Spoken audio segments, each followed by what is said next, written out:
আসসালামু আলাইকুম। বর্তমান সময়ে একটা বিষয় আপনারা খুব লক্ষ্য করলেই দেখবেন যে তাপদাহ চলছে। ১ সপ্তাহ যাবৎ স্কুল বন্ধ ছিল। এখন আবার হয়তো নতুন করে সিদ্ধান্ত আসতে পারে। শিক্ষাবিদরা বা সরকার কী সিদ্ধান্ত নেয় সেটা সরকারই ভালো জানে। বাট আমাদের মতামত হলো করোনাকালীন সময়ে দীর্ঘ একটা সময় ধরে কিন্তু স্কুল বন্ধ ছিল। সেখানে নামমাত্র অনলাইন ক্লাস চলেছে।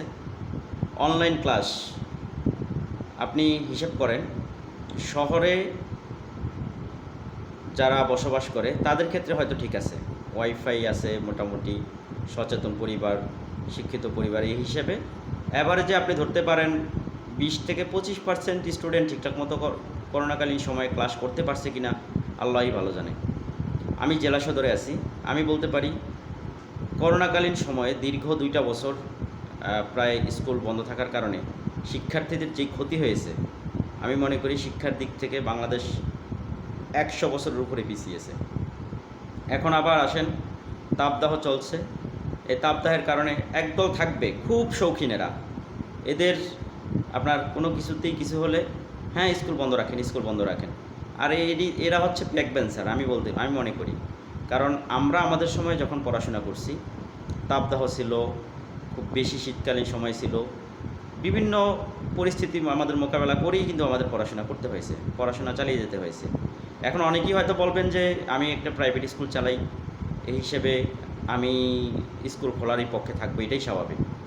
আপনি সেটা যদি আপনি চিন্তা করেন, আমরা যে কোনো পরিস্থিতিতে ক্লাস চালিয়ে যেতে পারবো, আমাদের কোনো সমস্যা হবে না। কিন্তু সরকারি স্কুলগুলো একটু ওই যে সুযোগ পাইলেই বন্ধ করে দেয়, একটু সুযোগ পাইলেই বন্ধ করার যে আপনারা অজুহাত তুলেন, আপনাদের কি জানা আছে বর্তমানে যেই কারিকুলাম চলতেছে, এই কারিকুলামে প্রত্যেকটা লেসন আপনার শিক্ষণকালীন মূল্যায়নের উপর ডিপেন্ড করে। একটা স্টুডেন্ট হাতে কলমে শিক্ষাটা আপনি অনলাইনে কিভাবে বাচ্চাদেরকে হাতে কলমে শেখাবেন?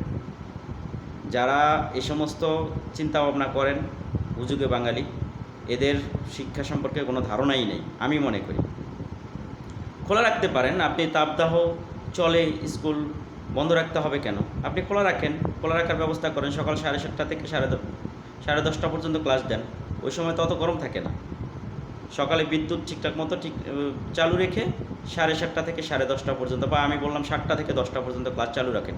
মর্নিং স্কুলে বাচ্চারা ক্লাস করে না, 7টা থেকে 10টা পর্যন্ত বাচ্চারা শিখবে। আপনার বাচ্চা নোনাইন না থাকবো, আপনার বাচ্চা সকালে ঘুম থেকে উঠতে পারবো না, এরপরে আবার আসেন, আপনার বাচ্চা একটু গরম হইলেই আপনার বাচ্চা সর্দি কাশি হইব, তার দরকার কি আপনার বাচ্চা পড়াশোনা করানো?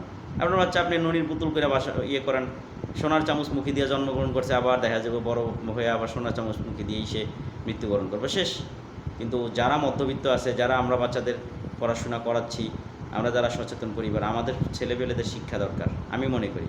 সেক্ষেত্রে আমাদের বাচ্চাদেরকে আমরা শিখাবই অবশ্যই যে রোদে পুড়ে মানুষ হতে হবে, বৃষ্টিতে ভিজে মানুষ হতে হবে, এবং সকল পরিস্থিতি থেকে নিজেকে টিকিয়ে রাখার নামই হচ্ছে একজন প্রকৃত যোদ্ধা। আমি আমার বাচ্চাকে সেইভাবেই শিক্ষিত করে তোলার চেষ্টা করব। এবং আপনারাও আপনাদের যারা সচেতন আছেন, আপনাদের এই জিনিসটা সবসময় মাথায় রাখা উচিত। বর্তমান কারিকুলাম আপনার কখনোই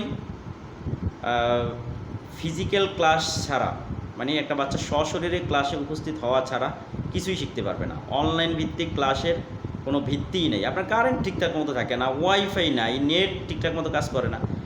শহরের এই অবস্থা, আপনি গ্রামের কী অবস্থা আপনি চিন্তা করেন, তাহলে আপনি হিসাব করেন যে কয়টা বাচ্চা ঠিকঠাক মতো শিক্ষা অর্জন করবে। আপনি জানেন একটা বাচ্চা, 8ম শ্রেণীর একটা বাচ্চা আপনি বাংলা রিডিং করতে দেন, ঠিকঠাক মতো বাংলা রিডিং করতে পারে না, বাদ দেন আপনি ইংরেজি।